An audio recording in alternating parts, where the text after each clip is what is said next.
बिस्मिल्लाहिर्रहमानिर्रहीम। अस्सलाम वालेकुम व्यूवर्स, क्या हाल है आप सबका। उम्मीद है आप सब खैरियत से होंगे और आपका रमज़ान बहुत अच्छा सा गुजर रहा होगा। आज हम जो हर घर में पकोड़े बनते हैं, मिक्स पकोड़ा, जो कि रमज़ान में ज़रूर ही हर घर में बनते हैं, तो उसकी रेसिपी आपको दूंगी और बहुत मज़ेदार और क्रंची पकोड़े बनेंगे इस तरह। तो इनके लिए जिन चीज़ों की ज़रूरत है वो है ये 5 आलू थे हमारे छोटे साइज़ के, इनको इस तरह काट लेना है छोटा छोटा और थोड़ा सा बारीक। उसके बाद ये 1 ओनियन मीडियम साइज़ का, इसको भी ऐसे काट के और फिर अलग अलग कर लेना है। और 2 हरी मिर्चें थी, इनको भी लंबा लंबा काटना है। उसके बाद ये हरा धनिया और मसाले ये मैंने इसी में डायरेक्ट डाल लिए हैं। 1/2 टीस्पून साबुत धनिया है, 1/2 टीस्पून 1 टीस्पून सूखी मेथी और 1 teaspoon crush chillies, 1 teaspoon powder chillies, और जो नमक है वो आपके टेस्ट के मुताबिक, और सूखा धनिया पाउडर वाला वो 1 टेबल स्पून है, वो ज़्यादा जाएगा। इससे ज़्यादा मसाले नहीं डालने, बस यही डालने हैं, क्योंकि पकौड़ों में गरम मसाला या इस तरह की चीज़ें नहीं डालते, उससे वो इतना क्रंची नहीं बनते। और ये हमारा बेसन है, ये हम डालेंगे जब, तो फिर हमें पता चलेगा कि कितना इसमें जाएगा। सबसे पहले मसालों में ये पानी में मैंने आलू रखे हुए हैं, तो आलू निकाल के इसमें डाल लेने हैं।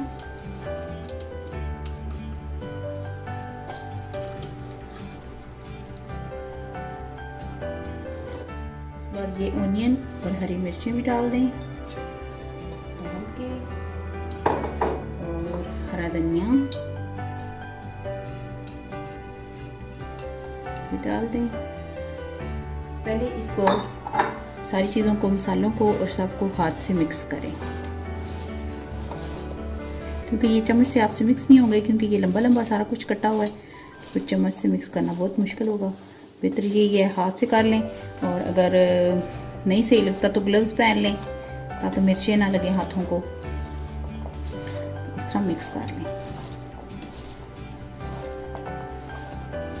अच्छे से मिक्स करके अब इसमें बेसन डालेंगे और हम देखेंगे कितना बेसन हमारा जाएगा। ये हमारी चम्मच है बड़ी, और थोड़ा थोड़ा बेसन डाल के तो इसको थिक सा हमने गूंदना है। पहले इतना डालें, फिर देखें अगर और ज़रूरत हो तो फिर डालेंगे।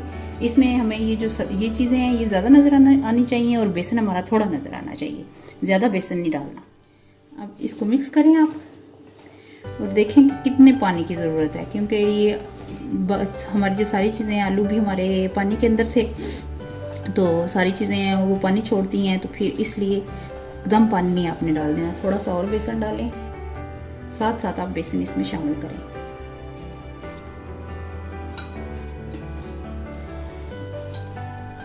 अब थोड़ा सा पानी इसमें डालें, तकरीबन 2 टेबल स्पून। इसको मिक्स करें, इसको हमने थिक सा मिक्स करना है। अब ये हमारा इस तरह होना चाहिए, ये ज़्यादा से ज़्यादा आपका ये नज़र आना चाहिए, बेसन बहुत कम नज़र आना चाहिए।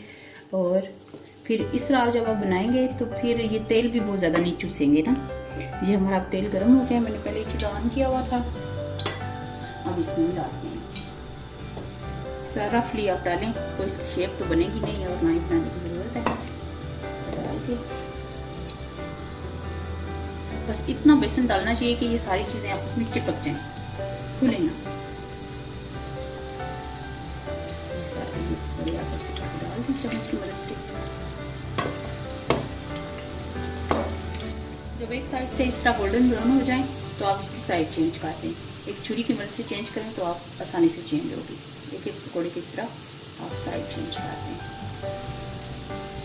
साइड चेंज करके फिर दूसरी साइड से भी इनको गोल्डन होने दें। आप ये देखें हमारे पकौड़े तैयार हैं, इनको आप निकाल लें।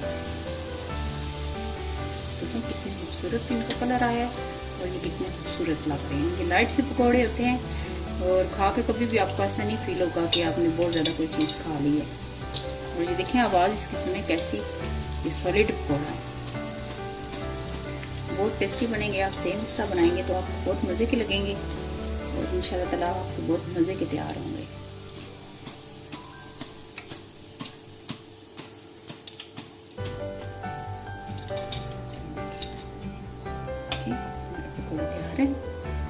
ये ग्रीन चटनी के साथ बहुत मज़ा करेंगे।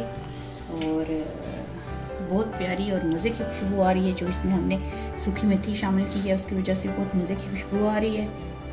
तो आप ज़रूर बनाएं और इन्जॉय करें और सबको खिलाएं। इंशाल्लाह ताला सबको बहुत मज़ा आएगा। और अपना बहुत बहुत ख्याल रखें और इंशाल्लाह ताला फिर एक नई रेसिपी के साथ मिलेंगे। और मेरी एक बहुत प्यारी सी सब्सक्राइबर है, उन्होंने मुझसे फरमाइश की है कि मैं KFC वाला चिकन बनाऊं। तो इंशाल्लाह ताला आयशा, मैं ज़रूर आपकी फरमाइश पूरी करूंगी।